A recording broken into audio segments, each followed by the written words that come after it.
Our 10th anniversary should have been perfect. I'd booked us a table at the same steakhouse where we celebrated our first anniversary, back when we were still figuring each other out and every glance felt electric. I even wore the same watch she bought me that year, the one with the brown leather band and scratch on the clasp from when I dropped it fixing the water heater. She used to tease me for never taking it off. That night, she didn't even notice I had it on. She was radiant, though. I won't lie. She walked out of the bedroom in that emerald green dress I always loved, the one that made her eyes look like two cold glasses of creek water on a summer day. I thought maybe, just maybe, we were getting back to that old version of us. The one where we didn't need anything but each other and the dog curled up at our feet. The restaurant was dim and warm, the kind of place where the waiters wear ties and know your name. They brought us a bottle of Cabernet I couldn't pronounce, and we clinked glasses like people who'd made it through something. 10 years of bills, birthdays, late nights, fights, makeup dinners, dog vomit on the carpet, and grocery lists scrawled on napkins. 10 years is no joke. I was proud of us. But something was off. Not big. Not right away. Just small things. The way she kept looking around. How her fingers tapped the cloth napkin like she was waiting for something else. For someone else. She barely touched the bread, which she usually scarfs down before the menu's even warm in her hands. And when I reached for her hand across the table, she smiled like she was trying to remember how to smile. Then her phone buzzed. It lit up on the table between us. She glanced at it, quick as a hiccup, then turned it face down. But not before I saw her smile. That smile, it wasn't for me. It was soft, lingering, like someone had just whispered something sweet in her ear. Who was that? I asked, keeping my tone light. She looked up, blinking like I'd pulled her from some faraway thought. Your phone, I said. Who texted? Oh, she said, waving it off with a small laugh. Rebecca. From yoga. She reached for her wine. Took a long sip. I nodded. Tried to play it cool. Tried not to show the sudden rush of heat crawling up the back of my neck. Rebecca, I repeated. Yeah, she's funny. Always sends me those weird memes. She laughed again, too quick this time. You know Rebecca. I did. Or rather, I had. Rebecca died 3 months ago. Car accident. A truck jackknifed it in the rain and crushed her sedan like a soda can. The memorial had been packed, people crying, candles flickering, some guy with an acoustic guitar trying to keep it together while singing Leonard Cohen. My wife cried too. She clutched my arm through the whole service. We lit a candle together. She even wrote a note and slid it into the memory box they passed around. But now, 3 months later, she said Rebecca from yoga texted her. She smiled when she said it. My ribs tightened around my lungs. I didn't say anything right away. Just nodded again, like I'd already moved on. Like it didn't matter. Like my world hadn't just tilted 6 degrees to the side. We went on eating. She asked about work, made some joke about my boss's mustache. I laughed, but I wasn't in the room anymore. Not really. I was back at that funeral, standing in a circle of wilting flowers, remembering how she sobbed when they showed the slideshow. Rebecca was dead. But apparently, she was also texting from beyond the grave. On the drive home, she hummed along to the radio like nothing had happened. I gripped the steering wheel tighter than I needed to. My knuckles turned white. She didn't notice. Or she pretended not to. When we got home, she kissed my cheek and said she was tired. Went upstairs to shower. I stayed downstairs, staring at the blank TV screen, hearing the water run, thinking about that smile. The way her eyes lit up. The softness in her voice. It wasn't for me. That was the night something broke. Not loud. Not with a bang. Just a quiet shift in my bones, like an old house settling. I didn't sleep much that night. I laid in bed next to her, listening to her breathe, wondering who had really sent that message and who, exactly, she'd smiled for. I've always believed a man knows when something ain't right in his own home. Even if he can't explain it, even if nothing's exactly broken, he can still feel it.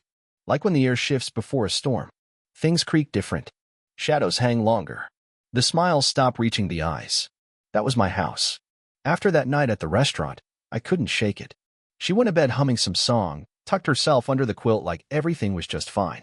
Meanwhile, I laid there with my eyes open, watching the ceiling fan spin slow above us, asking myself who the hell Rebecca from yoga really was and who she wasn't. For the next week, I paid attention. Not like a jealous teenager. Just quietly. I noticed her phone was never out of reach. She used to plug it in on the nightstand. Now it stayed under her pillow, like a secret. She'd tilt the screen away from me when she was texting. She kept the ringer off, too. It wasn't just habit, it was caution. I asked once, something going on at work? She said, nope. Just a lot of group texts with the yoga girls. That's the thing, she didn't have a yoga group anymore. After Rebecca passed, she quit going. Said it didn't feel the same. Still, I nodded like I believed her. But my gut wouldn't quit. Now, I ain't much for technology. I do logistics. Trucks, routes, deliveries. Physical stuff. Real stuff. But I know my way around a basic app or two. So I started reading, late at night, when she was in the shower. Quietly researching how to mirror a phone. I didn't want to be sneaky, I just needed to know the truth. And if I was wrong, I'd eat my boots and apologize for being paranoid. Turns out, there's a way to sync her texts to mine. It wasn't easy. Took a few tries and some patience, but one night after she fell asleep, I sat on the edge of the bed and got it done. My hands shook the whole time. Felt like I was defusing a bomb. Next morning, I woke up to my phone buzzing. It wasn't a call. It was her texts. And they weren't about yoga. There were messages from a contact saved as Amy. But the things she was writing, no woman sends that kind of thing to another woman. Not unless they're a whole different kind of yoga friends. And then the photos started popping up. Not just hers. His too. Some were blurred, taken in mirrors. Bathroom sinks. Toolboxes in the background. It wasn't just the content, it was the tone. The way she talked to him. Playful. Familiar. Bold. Like she was someone else entirely. Someone who used to belong to me. I couldn't look away. Not at first. My hands got sweaty. My chest felt tight. I read message after message, like they were written in a language I didn't know but could still understand. And then something hit me. One of the photos showed a man's arm. He had this faded tattoo of an old Ford truck on his forearm. I'd seen that before. Hell, I paid for it. It was Ray. Ray the contractor. The same guy I hired last summer to redo the garage. He showed up with a clipboard, a crooked smile, and a toolbox that looked like it had been through a war. He was decent at his job, always called me boss, asked about the weather like he gave a damn. I even bought him lunch once when he stayed late. Subway, double meat, on my tab. I never thought twice about him. Until now. Ray was Amy. My wife had saved his number under a fake name, and they'd been sending each other things that made my stomach turn. I sat there in my truck, reading everything while the engine idled in the driveway. My knuckles went white around the steering wheel. The dog barked inside the house, probably wondering why I hadn't come in yet. I just stared at the messages, scrolling through what felt like a stranger's life. My wife's life, with him in it, and me on the outside. That night, she came home late. Said she stopped by the store. No bags. No receipt. Just that same tired smile and a kiss on the cheek that didn't mean a thing. I nodded. Didn't say a word. Inside, I was unraveling. But outside, I kept it together. She poured a glass of wine, turned on that reality show she liked. Laughed at some guy falling into a pool. I sat beside her, arms crossed, staring at the screen, seeing nothing. Ray. Ray, with his rusted truck and easy grin. Ray, who stood in my garage, leaned against my workbench, drank from my soda cans. Ray, who talked to my wife like they had their own secret language. I kept asking myself, how deep does this go? Is this just some secret fling? Or is it something worse? I decided to find out. Now, I may not be a genius, but I know my own business like the back of my hand. I've run Hartman Logistics for over 12 years. Started with one truck and a borrowed trailer. Worked my way up to a small fleet and an office with 4 employees. It's not glamorous, but it's mine. I built it from sweat and spreadsheets. Every route, every invoice, every client, logged, tracked, audited. So when I started seeing Ray's name pop up in places it didn't belong, I knew something was off.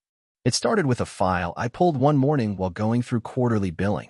I was just organizing old work orders when I saw a vendor charge from a company I didn't recognize, Rayfield Repair Services. That jumped out at me. I remembered Ray saying he didn't even have a business license. Just ran work under his personal name. So why the hell was my company paying Rayfield Repair for a warehouse inspection? It got weirder from there. I pulled the invoice. It looked legit at first glance.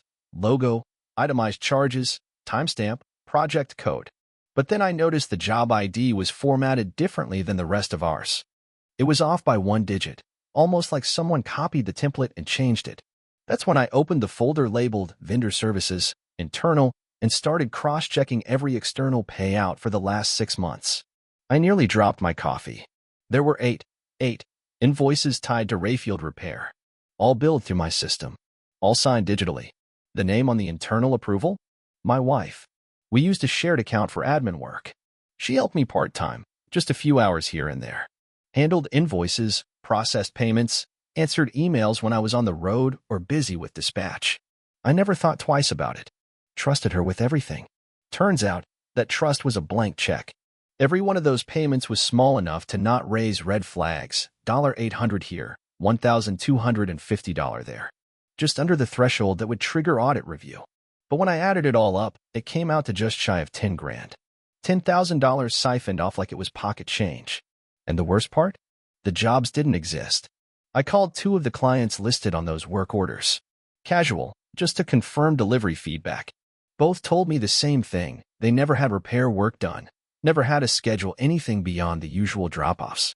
No maintenance. No inspections. Nothing. My heart was pounding. I could barely sit still. I pulled up the file metadata on one of the invoices. The creation time was 2:17 p.m. on a Wednesday. I remember that day, I was at a trade meeting in Amarillo. She was home. Alone. Probably typing it up while sipping her chai tea and playing that folk playlist she always liked.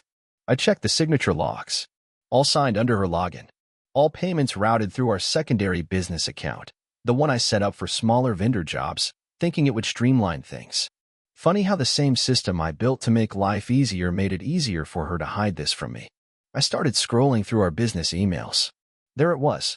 A thread between her and rayfieldrepair@gmail.com.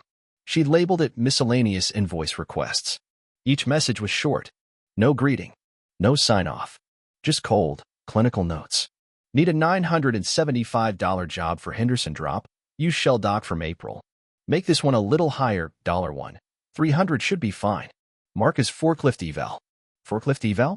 We don't even run forklifts at that location. I wanted to throw the damn laptop across the room.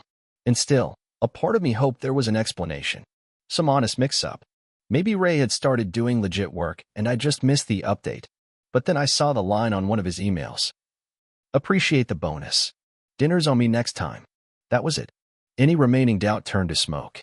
She hadn't just betrayed me as a husband. She betrayed me as a partner. As a man who let her into the back end of the business he built from nothing. And she didn't just let Ray in through the side door. She opened the books for him and handed over the keys. I leaned back in my chair, staring at the screen, my mouth dry. This wasn't about feelings anymore. This was about money. My clients, my company. And they were playing house with it like it was a damn game. I was going to get proof. All of it. Because now it wasn't just personal. It was business. I had enough evidence to make my blood run hot and my stomach turn. But part of me still needed to see it with my own eyes. Not because I had doubts. Because I wanted it to be real. All of it. No chance of lies. No spinning. No denials. I wanted the last thread of hope cut clean. So I set the trap. I told her I had a weekend business trip lined up, some made-up industry conference in Miami, complete with the fake itinerary I printed out and left on the kitchen counter. She didn't ask questions. In fact, she almost seemed too okay with it. Just smiled and said, well, don't forget your sunscreen this time. I packed a bag with a couple shirts, threw in some documents I didn't need, and made a big show of rushing out Friday morning. Kissed her on the cheek, backed the truck out of the driveway, and drove halfway across town before circling back around. Then I parked on the next street over. I sat there for nearly an hour, truck engine off, windows cracked, hat pulled low over my eyes like a man watching his own house like it belonged to somebody else. The waiting was the worst part. You think you're ready for the truth, but every tick of the clock makes you second-guess it. Maybe she wouldn't. Maybe she'd just spend the day cleaning or reading that dog-eared mystery novel she'd been working through. Maybe Ray had other plans. But no. At exactly 11:14 a.m., I saw his truck. Same old dent in the fender. Same lazy way he parked at an angle, half on the curb, like the rules didn't apply to him. I watched as he knocked once, then let himself in like he'd done it 100 times before. No hesitation. No looking over his shoulder. Just a man walking into another man's home like he had business there. I waited another 20 minutes. Not because I wasn't ready, but because I didn't want any part of what I was about to walk into. My hands were shaking. My heart thudded in my chest like a generator in overdrive. I checked my phone twice just to keep them busy, even though there were no messages. I turned the truck off and climbed out. I didn't go through the front door. I circled around the fence, came in through the side gate, and walked in through the mudroom entrance that led into the kitchen. That door creaks a little, but I'd oiled it 2 nights before, just in case. Quiet as a ghost. The house was still. Too still. I walked past the kitchen, past the fridge humming to itself. The dog wasn't around. She must have locked him in the garage or backyard. I crept past the hallway, my boots barely brushing the wood floor.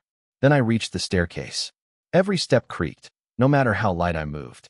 I knew which ones were loudest, skipped the 4th and the 7th out of habit. My heart was pounding so hard I could hear it in my ears. I was sweating like I'd just run a mile, even though the AC was on full blast. Our bedroom door was cracked open. I heard a laugh, hers. Soft. Familiar. It had once been the sound that made my day better. Now it felt like a blade slipping between my ribs. I pushed the door open. There they were. In our bed. My bed. Ray's back was to me. He was shirtless. She was lying beside him, hair tousled, that same smile she used to give me when we were still in love. Her hand was resting on his shoulder like it belonged there. The sheets were bunched at the foot of the bed like there was no need for modesty. My chest felt like it might cave in. They didn't even notice me at first. I stood there in the doorway, arms at my sides, frozen in place. I didn't speak, didn't shout, just watched them like I was watching a fire slowly eat its way through a house I used to live in. She was the first to look up. Her smile dropped like a stone. Ray turned around, confused. His eyes went wide. What the? I raised a hand, palm up. Don't move. I'm not here to fight. No one said anything. For a moment, the whole room was silent, thick with shock and the kind of guilt you can't fake your way out of. I looked around the room. My shirt was still on the chair in the corner. My boots by the nightstand. A framed photo of us from our 5th anniversary still sat on the dresser. Us smiling in front of the Grand Canyon, arms wrapped tight. I turned back to her. You could have just told me, I said. My voice sounded tired. Hello. She opened her mouth like she might say something, but no sound came out. She just stared at me, eyes wide, breath shallow. I nodded slowly. Then I stepped back.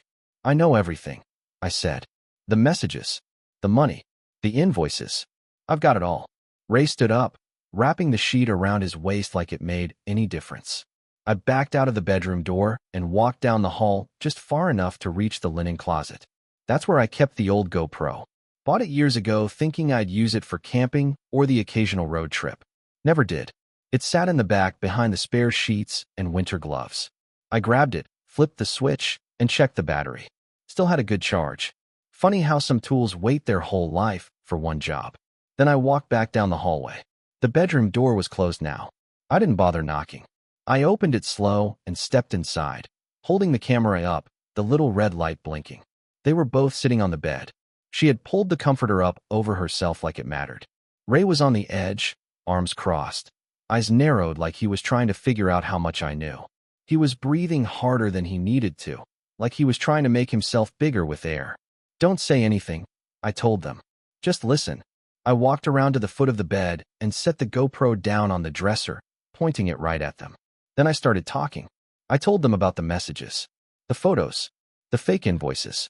I laid it out clear, dates, amounts, client names. Every dirty detail. I told her how I tracked it all, how I mirrored her phone, how I cross-referenced the charges with delivery logs and job sheets. I spoke slow, calm, like I was reciting instructions for building a fire pit. Her face turned pale. Not tearful, just blank. Like the life had drained out of her. Ray kept shifting his weight, glancing toward the door like he might run, but I stood between them and the exit. I'm pressing charges, I said. Fraud. Theft. Wire misuse. I've got the logs, and I've already made backups. Ray stood up. He was taller than me. Broader, too. Blue-collar bulk from years of lifting drywall and tossing lumber. He stepped toward me, chest puffed, eyes hot. You're not going to do that, he said, voice tight. You think you can walk in here, play detective, and ruin my life. I didn't move. He came closer, jaw clenched, hands balled. I could see the twitch in his cheek, the way his nostrils flared. I'd seen that look before on job sites when tempers flared, when pride got bruised. Then he lunged. It wasn't a clean move. It was rushed, sloppy, desperate. He grabbed my shirt and shoved, but I was ready. I braced, took the hit like a post in concrete, and drove my forearm up into his face as he tried to lean in. It connected with a dull thud. His nose crunched under the pressure. He stumbled back, howling, clutching his face as blood poured between his fingers. I could see the surprise in his eyes, like he didn't expect me to hit back. Or maybe he thought I'd cry or fold. Instead, I stood tall, fists still at my sides. "Get out," I said. He didn't argue. He bent down, grabbed his shirt off the floor, and held it to his nose. It was torn from the scuffle, split along the seam at the collar. He gave me one last look, then limped out of the room, trailing blood and shame behind him. I didn't look at her. Not yet. I reached over, stopped the recording, and slid the GoPro into my jacket pocket. Then I finally turned to face her. She still hadn't moved. "I trusted you," I said. Her eyes welled up. A tear rolled down her cheek. But I didn't feel sorry. I didn't feel anything. "You didn't just betray me," I said. "You betrayed everything I built. Everything we built." She opened her mouth to say something, but I held up my hand. "I don't need excuses. I've got the truth." Then I walked out of the room. My boots felt heavy on the stairs. My house didn't feel like mine anymore. It felt like something hollowed out, walls still standing, but the foundation cracked. Downstairs, I grabbed a roll of paper towels, threw it to Ray where he stood at the front door trying to stop the bleeding, and opened the door wide. "Lose my number," I said. He didn't look back. He just stepped out into the sunlight, one hand clutched over his face, the other holding that ripped-up shirt. I shut the door behind him, not with a slam. I was up before the sun the next morning. Didn't bother with coffee. Didn't need it. My mind was sharper than it had been in years, clear, cold, and focused. After what I saw, after what I recorded, after the blood and silence and the slamming of that front door behind Ray, I knew one thing for certain. I wasn't giving her a single inch more. This wasn't about revenge. It wasn't about yelling or name-calling or throwing clothes on the lawn like they do in the movies. This was business now. My life, my company, my future. She wanted to play in my world? She was about to learn what that meant. I started with the bank. I'd set up our accounts for convenience years ago. There were three, one for household expenses, one for the business, and a third that acted like a rainy day fund. I'd always kept us both on the first two, because that's what partners do. It felt right at the time. A team. Now, it felt like handing a fox the keys to the henhouse. I logged into the business account and froze everything. Then I pulled up the main household account and did the same. By 6:12 a.m., her cards were dead. Next came the passwords, admin logins, cloud storage, payroll access, vendor portals, delivery tracking, internal billing system. She touched all of it at some point. Not heavily, but just enough to get by. Enough to hide what she was doing without setting off alarms. I opened up my spreadsheet where I kept the master log, locked behind two-factor authentication and a trick question only I'd know the answer to. Took me about an hour to change everything. New passwords. New recovery emails. New backup codes. I didn't stop there. She had access to the office Dropbox. Gone. Our email client? Revoked. Shared Google Calendar? Deleted. Her work email? Disabled. I went through every digital corner of my business like a farmer checking his fence line after a storm. Anything she could have used, I either locked down or burned out completely. No more cracks. No more backdoors. By 8 a.m., I had already scheduled a call with my accountant and reached out to my lawyer. Told both of them there had been a breach of trust, possibly fraud, and I'd be handling things directly moving forward. My lawyer asked if I wanted to draft a statement. I told him not yet. I had something more important to do first. I had to deal with her. When I walked back upstairs, the house was quiet. The kind of quiet that felt hollow instead of peaceful. I could hear the hum of the ceiling fan, the soft creak of a floorboard under my step.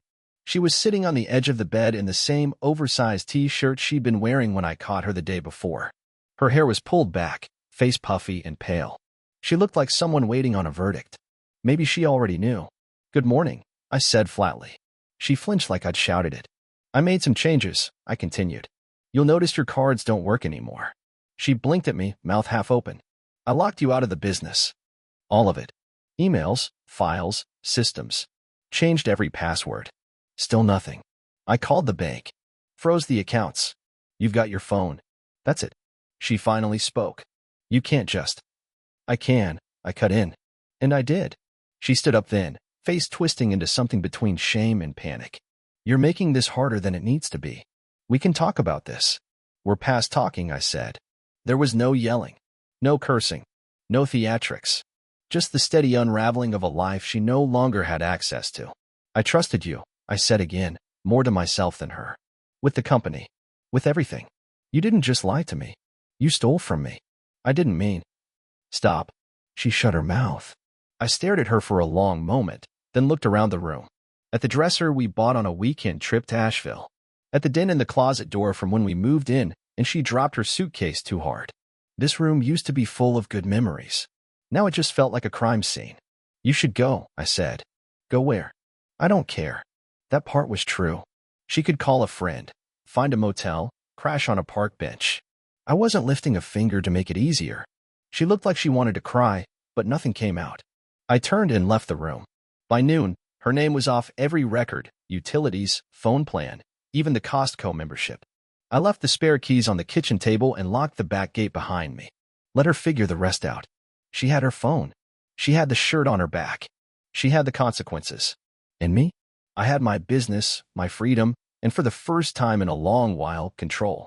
I always thought divorce would come like a thunderstorm, ugly, loud, full of slammed doors and crying fits. Turns out, when you're ready for it, it's more like a switch. You flip it, and the lights go out. No more pretending. No more explaining. No more trying to fix something that should have never broken in the first place. That morning, I met my lawyer, Tom Carter, at his office downtown. Tom's been handling my business filings for years, tall guy, slow talker, smart as a whip. Doesn't say more than he needs to. Just the kind of man you want sitting across from you when the ground drops out from under your life. I walked in with a manila folder thick with evidence, printouts of the text threads, screenshots of the phony invoices, and a USB drive with the video from the bedroom. I slid it across his desk without saying a word. He looked through the first few pages, then leaned back in his chair. Well, he said, this won't take long. We didn't waste time with back and forth. Tom drafted the divorce papers that same morning, with everything laid out in black and white. Grounds?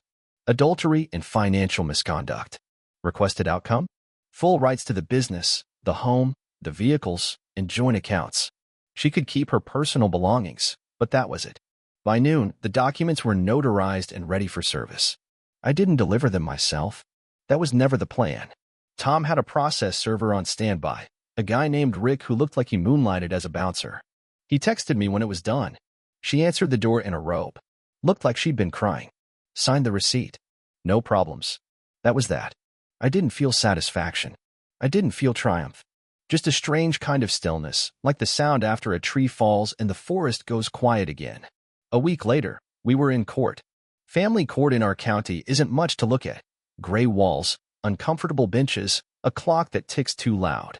She sat on the other side of the room with a lawyer I'd never seen before. Younger guy, nervous hands, too many sticky notes on his legal pad. She didn't look at me. Not once. When our case was called, Tom stood up and laid everything out. Straightforward. Measured. The affair. The fake contracts. The money trail. The misuse of business funds. The documentation was airtight. Every signature. Every dollar. Every timestamp. Then came the video. We submitted it sealed, with an affidavit explaining the contents. The judge reviewed it in chambers. I didn't want to humiliate her in open court. This wasn't about making a scene. It was about showing the truth. Her lawyer tried to object, claimed emotional distress, said she was under pressure, said the financial records didn't prove intent. But it was all sand through fingers. The judge wasn't buying any of it. He ruled within the hour. The house? Mine. The business? Mine. Every asset, every joint account, every shared property, mine. No alimony. No division. He even made a point of addressing the misuse of business funds, calling it a clear breach of trust and a pattern of deceptive behavior. Said she was lucky I hadn't filed criminal charges. I didn't smile. I didn't need to. When the gavel came down, it felt like a chapter closing so hard the spine cracked. She stood up slowly, didn't meet my eyes. Her lawyer whispered something to her. She nodded, gathered her things, and walked out of the courtroom with her head down. I stayed behind a moment, just to breathe. The papers were signed that afternoon. It was official. Tom and I shook hands in the parking lot. He asked if I needed anything else. I told him I needed a cold beer and a quiet place to sit. When I pulled back into the driveway that evening, it felt different. Like I was returning to something that finally belonged to me again. No lies in the walls. No whispers in the sheets. Just me, the house, and the sound of my own boots on the hardwood. I opened the front door, stood in the hallway, and looked around. She'd already cleared out her side of the closet. The photos were gone from the bedroom. A couple dresser drawers were left open like she'd been in a hurry. Her coffee mug was still in the sink. I picked it up, rinsed it, and set it in the donation box I'd started earlier that week. Let someone else drink from it. Let someone else learn the hard way. After the dust settled, I didn't feel relief. Not right away. The house was quiet, too quiet. I'd walk into rooms and half expect to see her sitting on the couch, or hear her in the kitchen rattling off grocery items like always. But she was gone, and not just from the house. From my life. From the future I thought we'd have. And now I was left holding the pieces of something I didn't break, but had to fix anyway. I gave myself time. No big changes, no sudden decisions. I went to work, came home, fed the dog, mowed the lawn. I got back to the basics, because that's where I find my footing. Concrete things. Chores. Small wins. But there was one more thing I had to do before I could really move on. See, Ray had a wife. I'd only met her once. Quiet woman, plain but polite, the kind who sat straight and didn't talk unless asked. They weren't what you'd call a social couple. Mostly kept to themselves. She was the type you'd see at the grocery store with a list in hand and coupons clipped by category. Nothing flashy. Just steady. I found her number through one of the subcontractor directories. She had her own little bookkeeping service, listed under their shared address. I didn't call. Instead, I sent a package, priority mail, tracked, signature required. Inside was a short note, handwritten. I thought you deserved to know. I would if the situation were reversed. I included printed screenshots, just enough to show what had happened without being cruel. Copies of the invoices, her husband's emails to mine, even a still image from the video with their faces visible, but nothing else. No commentary, just facts. It took 3 days for a response. I got an email. 2 sentences. Thank you. I had no idea. I'm leaving him. I'm sorry for what he helped do to you. That was it. But it said plenty. I never heard from her again, and I didn't expect to. But I know she followed through. A few weeks later, someone from my regional contractors network called to ask if I knew anything about Ray losing his bid on a city job. Turns out, I wasn't the only one who'd cut ties. Word had gotten around. Quietly. Thoroughly. I made sure of that. I never ran a smear campaign. I didn't need to. I just removed him from every vendor list, flagged his business as ineligible on all our internal systems, and made sure the right folks saw the right documents. People talk. In my line of work, your name is your bond. Once that's gone, you're finished. Ray's truck got repossessed a month later. I saw it listed on a used lot just outside of town. Same dented fender, same faded logo. Guess he couldn't make the payments anymore. As for her, my ex, she packed up and moved 2 states over. I didn't follow where. But one of my old driver buddies spotted her working at a discount department store in Oklahoma, wearing a name tag and folding t-shirts. He said she looked different. Tired. Hollow. Not the woman I'd once loved. Not even close. He didn't approach her. Just walked past and let her be. That was enough for me. I didn't rejoice in any of it. I didn't pop champagne or throw a party. I just kept moving forward. Day by day, mile by mile. I hired a new office assistant. Older lady, sharp as a tack, no nonsense. We cleaned up the company records, streamlined payroll, restructured the security protocols. I felt like I was steering my own ship again. No more leaks, no more shadows. A few months later, I met someone. She came into my life soft as a Sunday morning. We met through a mutual friend at a cookout. She liked her burger medium rare and called coleslaw a crime against cabbage, which made me laugh harder than I had in months. She asked questions. She listened. She didn't hover or pry, just showed up and stayed real. She's kind, loyal, the type of woman who asks how your day really was and waits for the full answer. She doesn't flinch at silence. She makes me coffee the way I like it and folds the laundry without a fuss. Not because she has to, because she's built that way. We're not rushing. We're just being. Some nights, I still think back. Not out of regret, but as a reminder. I see the text from Rebecca from yoga in my mind, and it plays like a movie trailer for everything that followed.